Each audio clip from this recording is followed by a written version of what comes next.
আসসালামু আলাইকুম everyone, welcome back to my channel যারা কিচেন। সবাই কেমন আছেন? আশা করি সবাই ভালো আছেন। দুটো ডিম দিয়ে একটা মজাদার রেসিপি আপনাদেরকে আজকে বানিয়ে দেখাবো।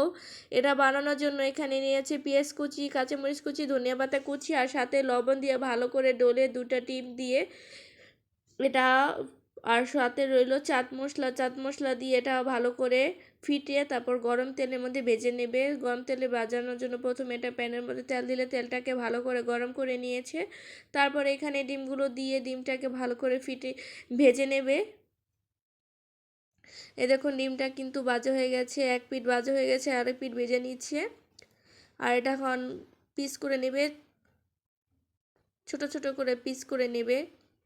এটা আপনারা চাইলে আপনাদের মতন করে নিতে পারেন, এটা আমি আমার মতন করে নিয়েছি। আর এই রান্নাটা আমি করি না, আমার আম্মু করে। আপনাদেরকে আমি আগেও বলেছি রান্না আমি করি না, আম্মু করে। আর আমি আপনাদের সাথে কথা বলিয়ে দেখুন পিস করে কাটা হয়ে গেছে। এখন এটা তুলে একটা পাত্রের মধ্যে রেখে দেবে।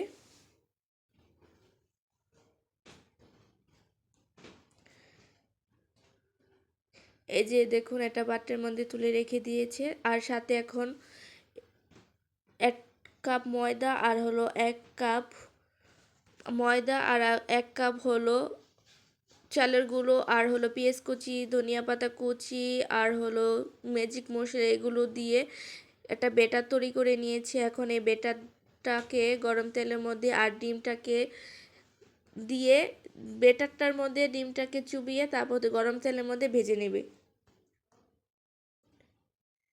এই দেখুন গরম তেলের মধ্যে দিয়ে দিচ্ছে, এভাবে দিয়ে দেবে কতগুলো।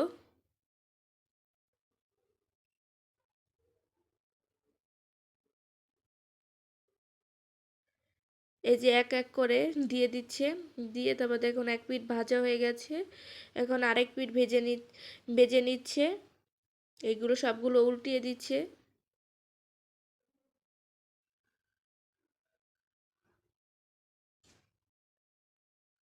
এ দেখুন ভাজা হয়ে গেছে, এখন তুলে ফেলবে।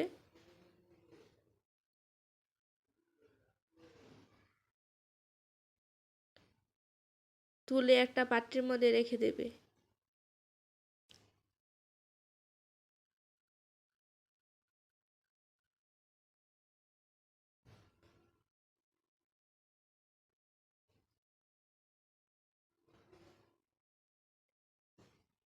এই যে আপনাদেরকে আমি পরিবেশন করে দেখালাম।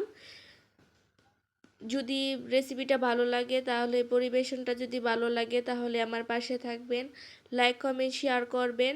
আপনারা চাইলে এভাবে বাসায় ট্রাই করে দেখতে পারেন। আমার কাছে ভালো লেগেছে বলে আপনাদের কাছে আজকে এই রেসিপিটা আমি তুলে ধরে দেখালাম। সবাই ভালো থাকবেন, সুস্থ থাকবেন। আজকে এই পর্যন্তই। আল্লাহ হাফেজ।